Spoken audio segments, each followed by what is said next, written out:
Hello everybody, this is Cheri at djsundry.blogspot.com, and I am so excited to be taking part in this Damask Diva Bloghop. This is the first time I've ever had a minute to participate in it, and so I wanted to jump right in. So I was trying to think what I wanted to do with this beautiful paper packet that we're featuring this much, which is the Sangria paper packet. And I thought, well, I could make a card, and you will probably see cards from me out of this paper packet throughout the month. I could do a layout, or I could do something a little bit different than what I normally do from the crafty side, and that is pull in my planner. Now, I know that you've seen lots of planner videos that I've done, and this one is going to be an actual full, or mostly full, decorating video. So I started with these three colors because these are all colors featured in the Sangria paper packet. Eggplant, which of course is purple and I love. Champagne, which I wanted for my neutral, and then poppy. So you'll see what I did here is I started by going over the whole base with champagne. Now, I have to admit, this is the second attempt I had at this page. I decided to pull a blank page that wouldn't matter and kind of play with it before I decided how I was going to do it. And as you can see, to me, this was just a little bit too fussy and messy. So I decided to back off a little bit. So I sponged all over on with the champagne. And then I gently went around the edges with the eggplant and the poppy. So this is the second half of the week. This is the first half of the week. And again, this one is mostly done.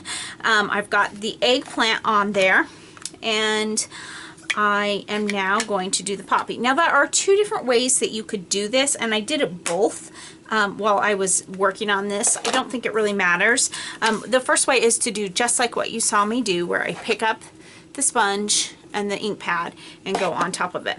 The other thing that you could do is you could mush, before opening the ink pad, you could mush the lid into the base, and it will mush some of that ink onto the bottom, or the lid actually, of your ink pad.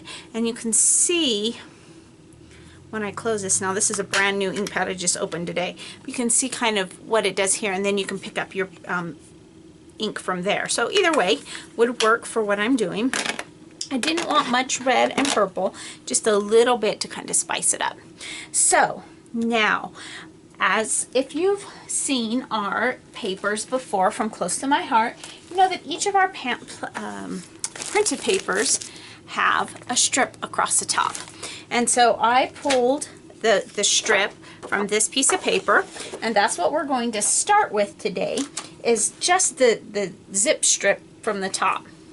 So I have two of them cut here, and these are cut at about 3 3/4 inches wide because that's the size, about the width of my planner. And I've got my old faithful Tombow. Decided I did not want to get out the ATG gun today. Now I want to be careful because again, my planner is functional for me. I use it a lot. This is more decorating than I typically do on a planner page.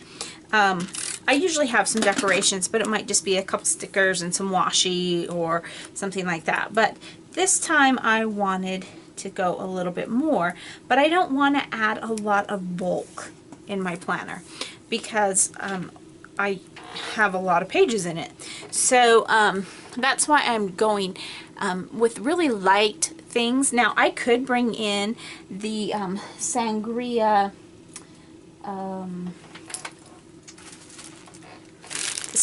assortment, which is gorgeous. I'll show you what it looks like.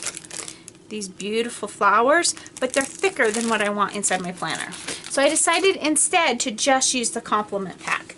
So the complement pack comes with this little package that's full of chipboard as well as vellum little pieces.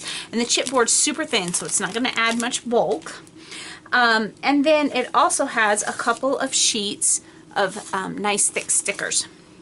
So I've already decided what I'm going to do with them, and so I'm going to pull them apart. Now what I did is I started by turning the pieces that I want to use into stickers just because it's a quick and easy way to do it. And then I decided where I wanted to place some of the components of it. Now I'm going to start with this little guy here, and I know I want him kind of over to the side. This is from the sticker pack. I can't overlap into my hole, but I want to get it just as close as I can where it says this is my week. And then I will go back in with my pen and I just want to write October right inside there. So there is the first element. Now from here it will go together fairly quickly. The next thing that I want to do is I have this one and this one that I pulled. I'm going to kind of overlap them now before I set them down, because once they're down they're going to be pretty stuck. And I want to make sure that I'm getting it exactly how I want it. Okay, so there's a couple of elements there. And then I'm going to balance that down in this corner by getting a couple of more. Now this heart is of course a bit larger, but I have a bit more room down here because this is just that extra sheet place where I can put a little quote or a scripture verse or something like that. And then I know that it's best to go in threes. I didn't really have room and didn't like anything that I was going to do as a third piece there, so I decided I like the look better of just two. I'm going to add a bird down to my little heart here for my third element. And then I have these beautiful little heart. They almost look like flowers, but they're in the shape of hearts. And I'm going to add that one to Wednesday, and then this one I'm going to move up into Friday. Move it. Now I know that there are planner kits out there that you can purchase, and I've purchased them and I love them, but I wanted to do my own using some of the items that I already had. Now I could put a few more things on here if I wanted, but if I get a lot more, I'm going to run out of room to actually put my schedule and my menus. I always include my menu in there, but I think that it looks kind of blank right here, and so I am going to add this little sticker that says memories. Another tip, when you're putting stickers down, make sure it's where you want it before you really press it down so you don't rip your paper. All right, there we have simple layout, simple video, but I am ready to put in my tasks and things for the week of October 5th through 11th. So thanks so much for stopping by today, and remember, take some time to enjoy the little things. Have a great day. Bye.